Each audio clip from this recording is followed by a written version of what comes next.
We talk about the chapter 18, text 66. This is the last chapter of the Bhagavad Gita. So more or less, the subjects here are conclusive subjects. And especially because this verse talk about very essential subjects for the spiritual life. The verse says, Sarva dharman parityajya mamekam sharanam vraja aham tuam sarva papebhyo mokshayishyami maharshichaha. We can all repeat together because almost everybody know it, at least from the puja. Sarva dharman parityajya mamekam sharanam vraja aham tam sarva papebhyo mokshayishyami maharshichaha. That verse most of you know because at least from the puja, when we do the prostrations. And the verse say, Krishna say to Arjuna, abandon all duties. Take refuge in me alone, only in me. I will liberate thee from all sins, from all karma. Grieve not, do not fear, don't be afraid. Abandon all duties, all dharma, every kind of dharma. To embrace means this is the highest dharma. In a certain way, Krishna say, abandon all kind of dharma. This is the highest dharma. What is the highest dharma? Surrender. Krishna here talk about surrender. And most of the spiritual aspirants, sadhakas all over the world, in every ashram, every monastery, different traditions, doesn't matter. You will see the issue of the surrender. Essential issue, important subject. But it's a delicate subject that must be understood properly. Spiritually, religious, we have the subject of the surrender, but even in secular movements, politic, etc., we see the element of surrender. Different ideologies or ideologic movements demands all over the history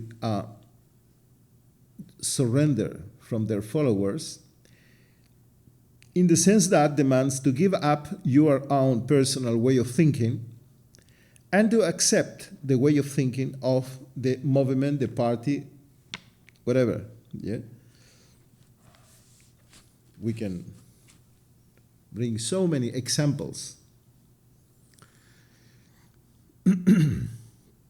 That is not the kind of surrender that Krishna taught here in the Bhagavad Gita.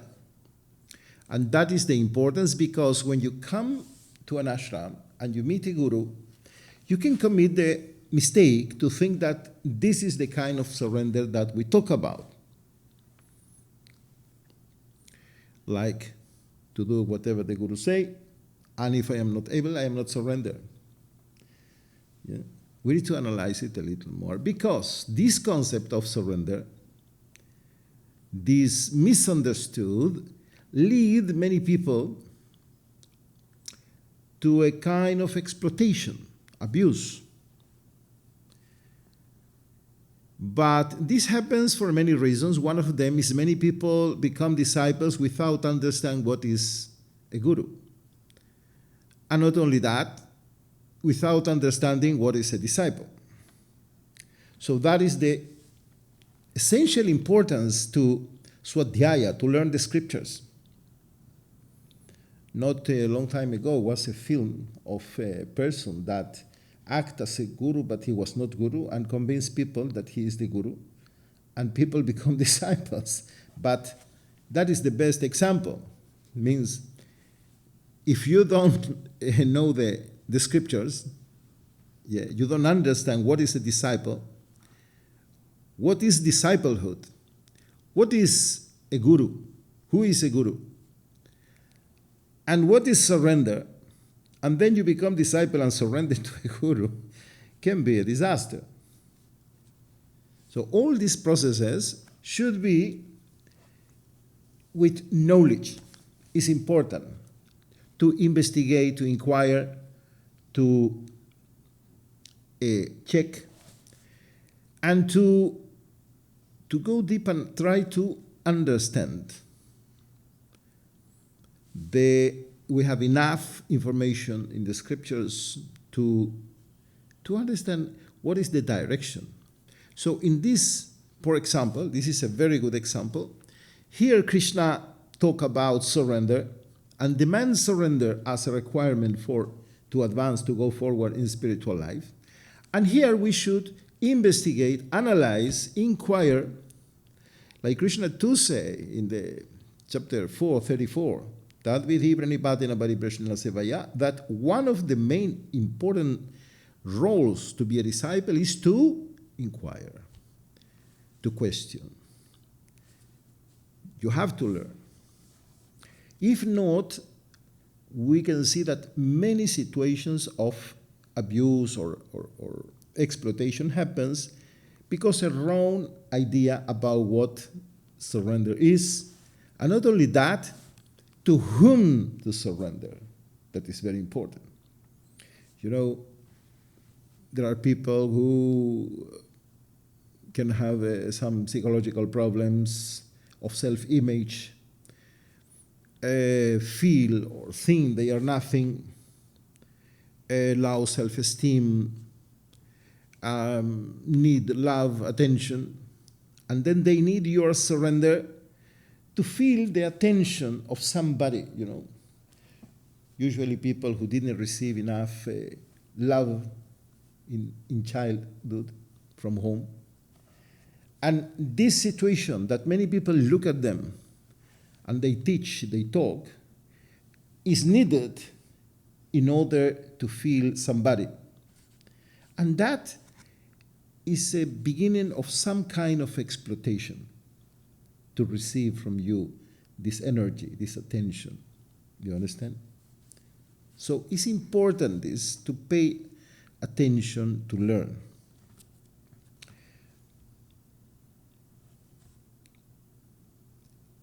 In this analysis, in this investigation about surrender, the first point that we need to understand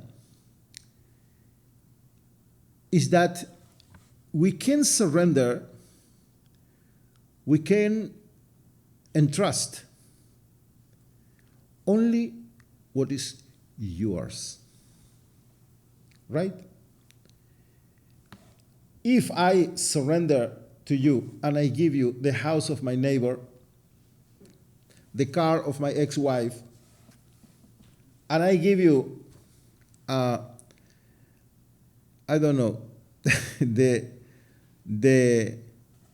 money, yeah, of my brother, this is, what kind of surrender is that?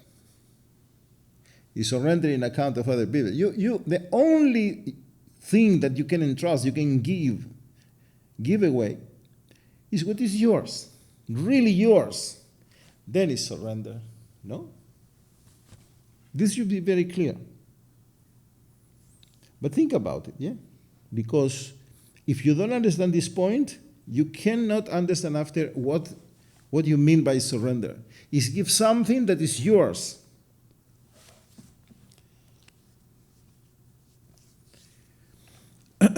Now, we come to this world, how we can say, what happens from the first moment we open our eyes when we come to this world? We begin a process of receive information. We receive information, but not only information, we receive knowledge.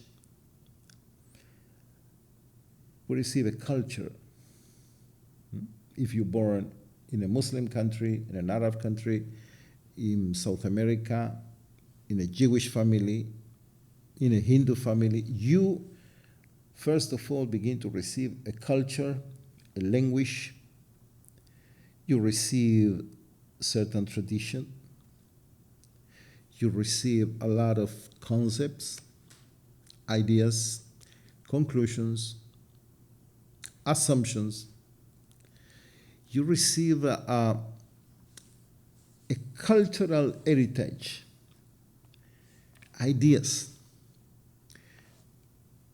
And more than that, go a little more deep.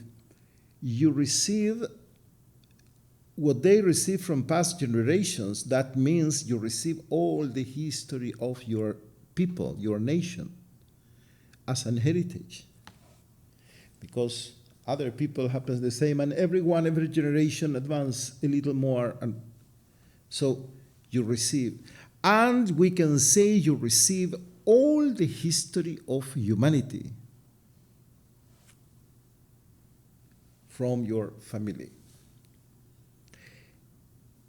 In other words, you have what we call mental conditioning, because from this moment you begin to look at the world, the reality, what is, not as it is. You begin to look at the world through the glasses of this mental conditioning, through your culture, your religion, your history. But worse than that, you cannot even look at yourself as you are. Because you look at yourself through all this system, through all this that is memory, that is past. And you understand that?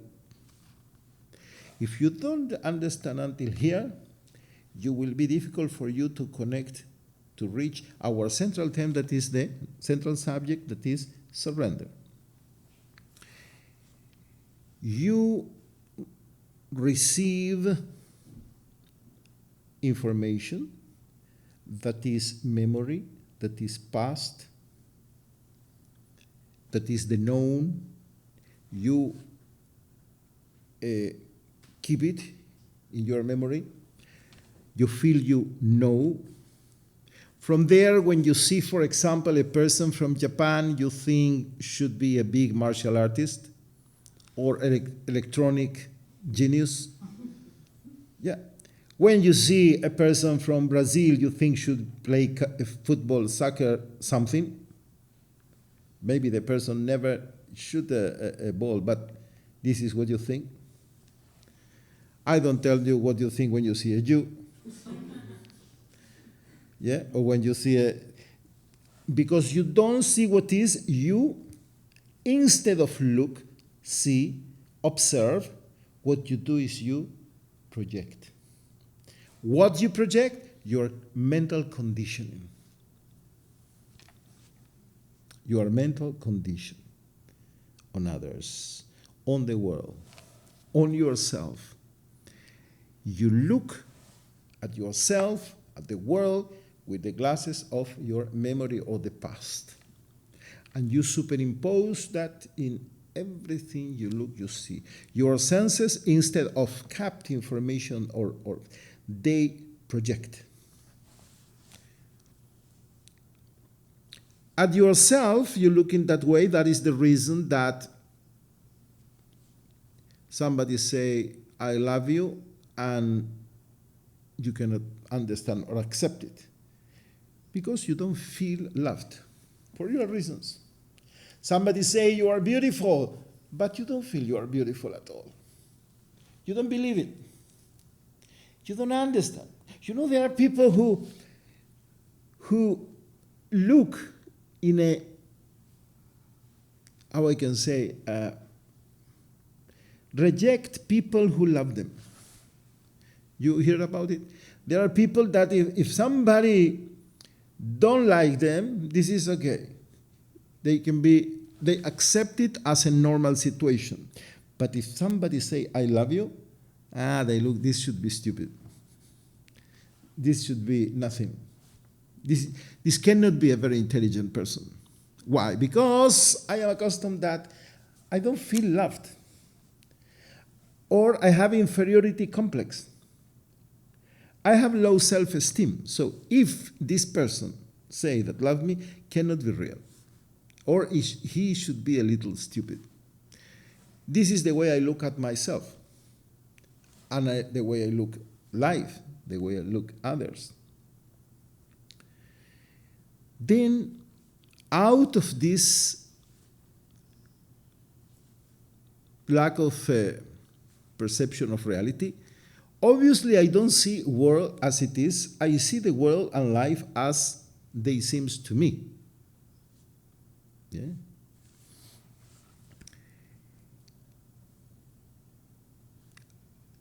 I enter in a world that is very temporal, change, everything change, and I feel lack of security.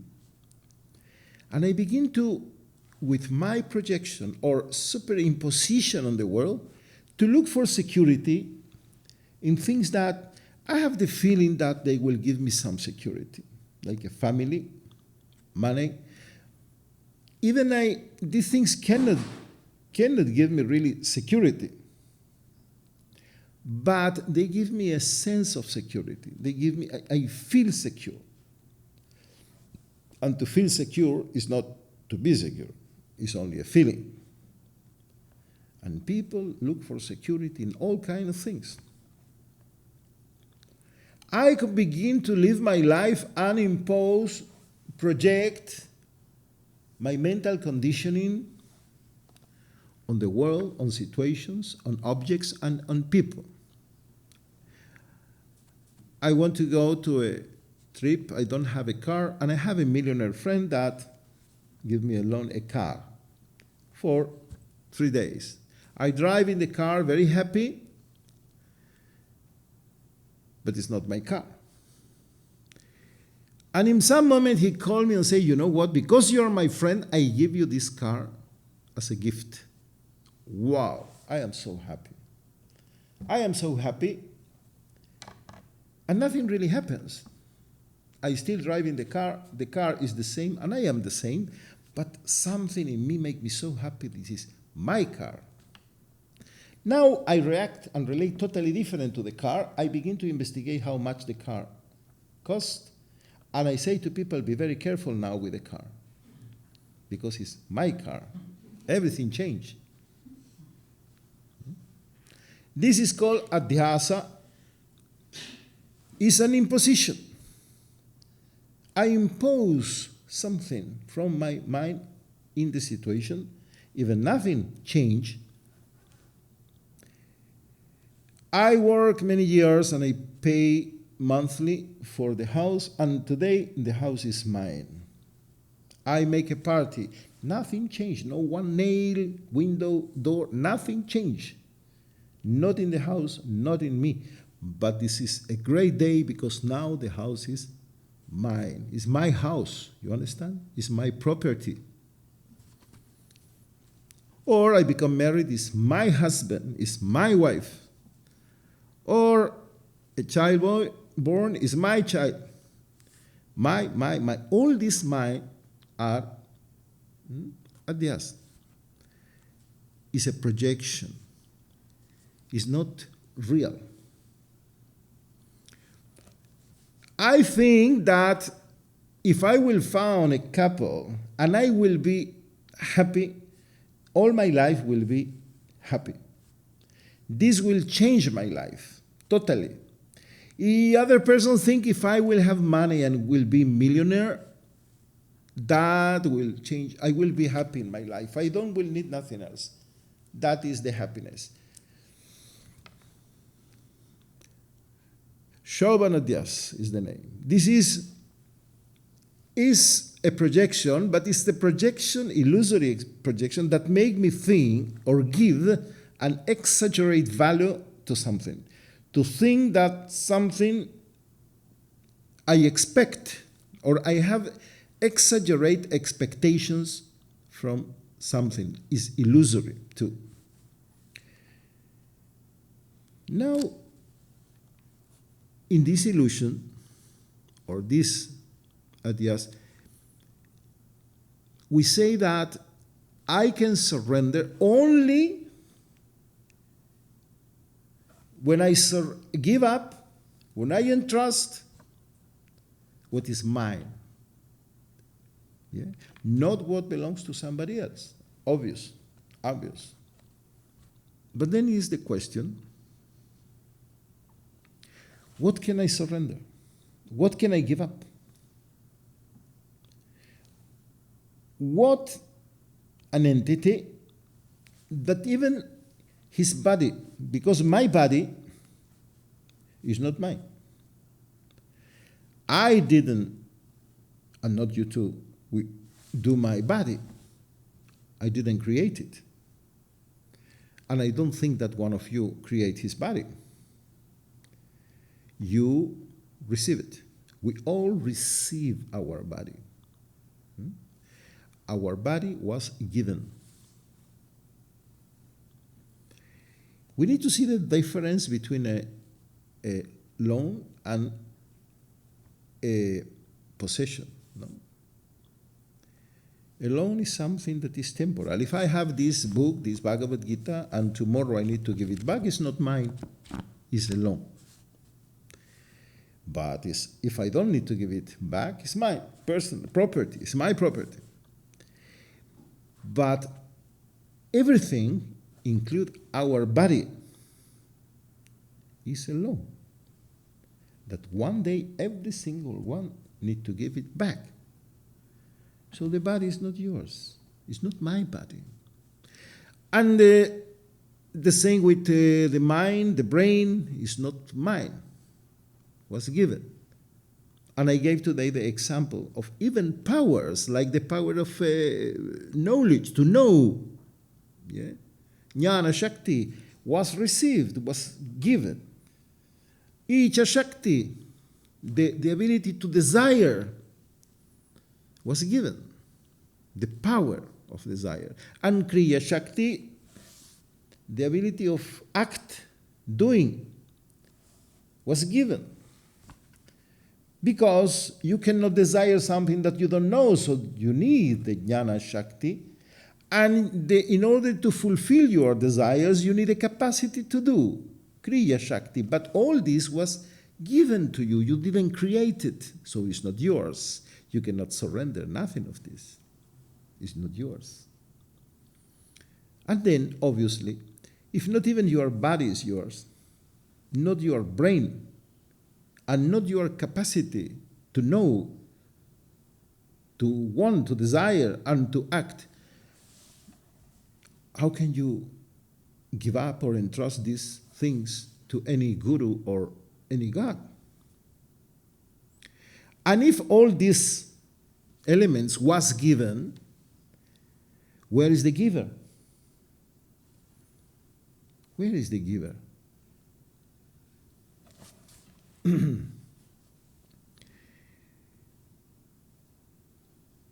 Vedanta explain it that, well, we say that there are other traditions or mystic, like the Kabbalah, explain very similar, in essence, very similar. When Arizal told to his disciples, that never teach something before the Tzimtzum. Tzimtzum is the cosmic manifestation, never explained before. Because before, nothing to talk about. Even Shankara, when he talked about Brahman, that is not Brahman, because about Brahman is, like the Tao Te Ching say, you cannot talk about it. No words can explain something that is beyond time and space. So, before the beginning, and even we cannot say before, because even before is a concept that should be time. But before any beginning, in some point was only it, only absolute and nothing else. Only the divine, Brahman, consciousness, nothing else. And this cosmic manifestation, the source of this cosmic manifestation, that is consciousness, should be divided into causes. Sarva karana karanam, the first cause of all causes, should be divided in two. Why? Because if we take any creation, for example, this table, you will see that we have two causes. Vedanta call them, one is the efficient cause, and the other one is the material cause. This table, the efficient cause is the carpenter. He is the one who made it. But there is another cause, that is the material cause, that is the wood. The carpenter should go somewhere to bring wood to make it, because only the carpenter is not possible. So it's like the origin, the source of this table should be divided in these two different causes. If we assume the same, and the source of the cosmic manifestation has these two causes, we have that the efficient cause should be Ishvara, no? The creator. But if what is only Brahman or consciousness, and should be the material cause, all the materials should, but where he can bring something else? If there is only consciousness, consciousness needs to build something, manifest something, express something. From where? From nothing. From nothing cannot bring materials. So the only conclusion, because it's the only thing that is the divine, Brahman, consciousness, should be of himself. For example, when we learn in Hasidut, we learn that from 10 Mahamarot expressions was willed all the cosmic manifestation. The letters, Shabda Brahman, means that everything is nothing else but vibration of divinity, divinity itself. In Vedanta, more or less, the cosmic manifestation has a material cause that is divinity. The divine is the source or the origin, and the material is divinity. And now the interesting thing comes, because, yes, where is the giver? The efficient cause of this table, the carpenter, can be separated from his creation. The carpenter can sail the table, I can use the table, and he can go home. No problems, they can be separated. But the material cause of the table can never be separated from the table, because the table is his material cause. In the same way, you cannot separate the fabric from the t-shirt. If you separate them, there is no t-shirt. Means that in this cosmic manifestation, Ishvara, transcendent, can be separated as the creator and the creation, but the material cause cannot be separated from the manifestation.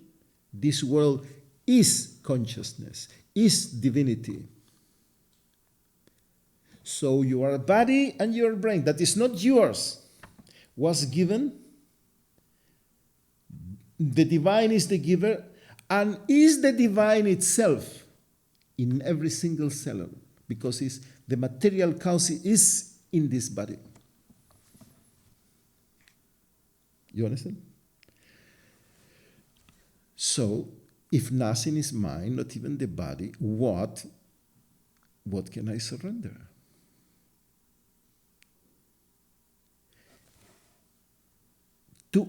To realize this is to surrender. At the moment you understand this, you surrender. You have to surrender when you come to a guru, when you enter in spiritual life. What you surrender is your dream. What you put at the feet of your guru is your illusion, is your fantasy, your hallucinations. Your hallucinations that you are something separate, disconnected from the whole. And that create all your suffering, because in some point you will understand that all your pain and suffering and misery was your own creation, because you make so much effort to try to fulfill the impossible, to be a separate, disconnected part totally from the whole. And that is impossible, sorry. And you try it to look for your own happiness, your own succeed, your own comfort only. And you will never succeed, because you are not a drop separate from the ocean. You are not a wave separate from the ocean. You are connected. You are part and parcel of the whole. And surrender, more than to give this or to give that, or to do something that somebody say you to do, is a jump. It's not a process. It's a jump from the egoic phenomenon into a transcendental state, transcendental to the mind. It's a jump into the unknown, and should be into the unknown.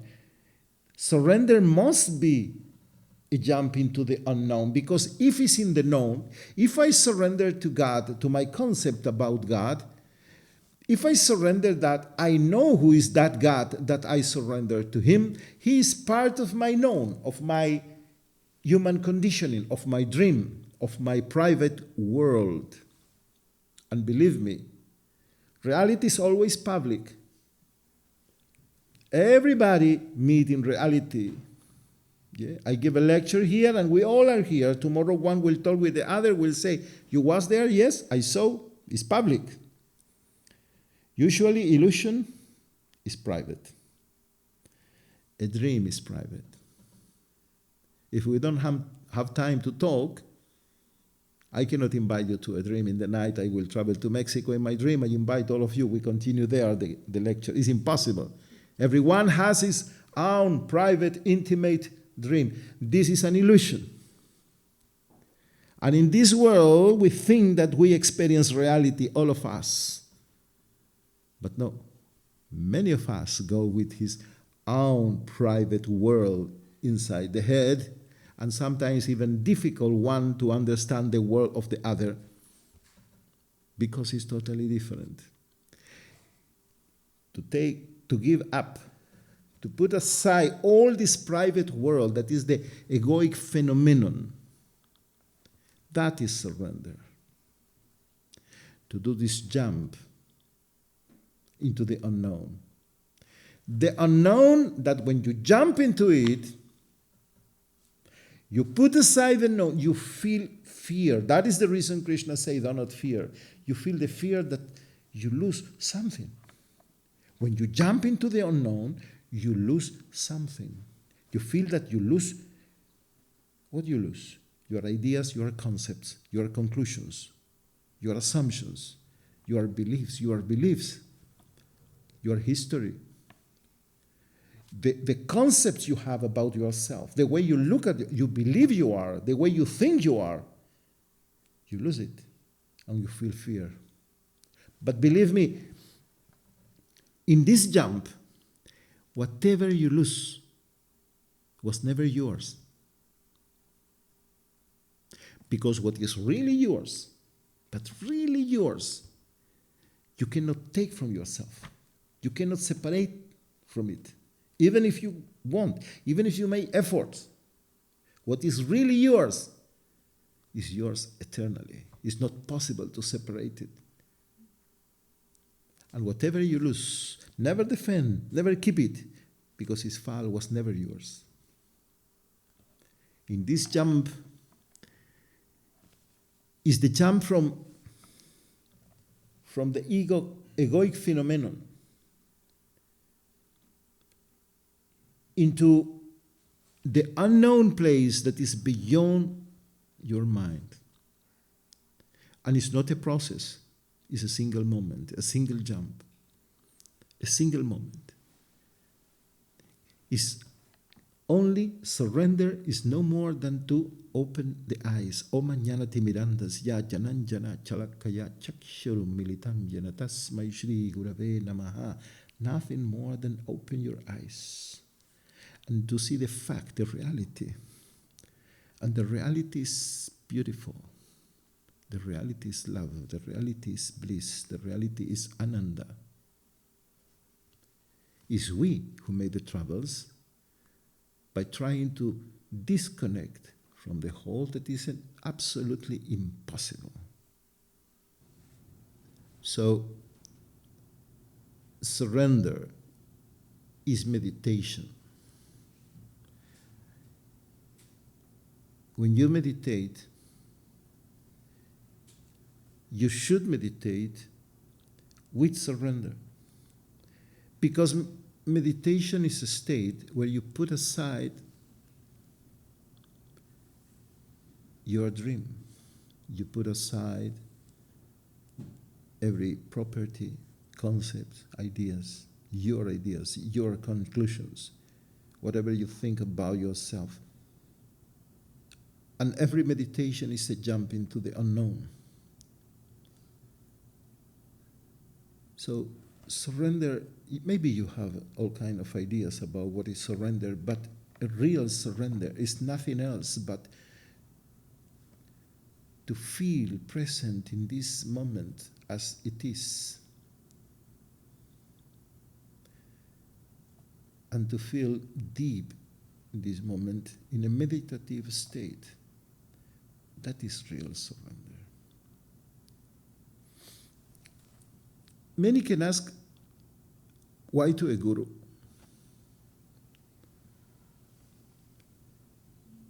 The answer is that it's very similar, surrender is similar to love. If somebody put you in a room and say, see, love, you will ask whom? No. You will need somebody to love. And if there is nobody, at least a dog or a cat, and it's not a cat, a flower, something. And that something maybe will be only an excuse for your love. It's like people who hate, They are angry with you, but if you will not be there, they will be angry with somebody else. And if nobody will be there, they will be angry with themselves. Same thing with love. The other is an excuse. The love come out, is expressed, and the other is there, so feel your love. Same thing with the surrender. You need somebody. You need somebody to whom surrender.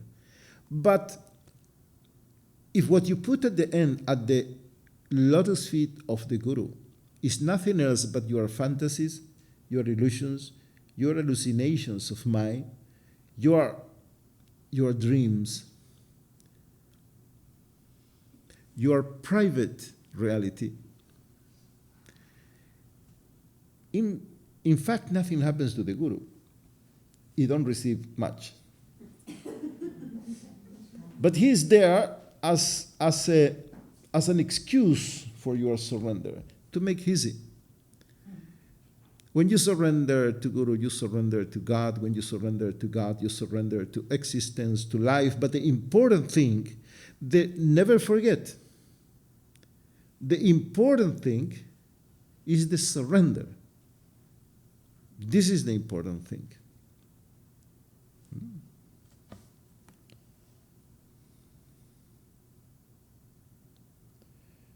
Only in me. Yes. When Krishna say me, you don't say the body, you don't say the name. Krishna know himself. The self. Surrender to it. And the Guru is the maximum expression of it. Surrender to it. Found the maximum expression of it. And I will tell you more than that. We say when the disciple is ready, the Guru appears. We understand that when the disciple is not ready, even the Guru appears, nothing happens. Impossible. But when the disciple is ready, even the guru doesn't appear, everything can happen.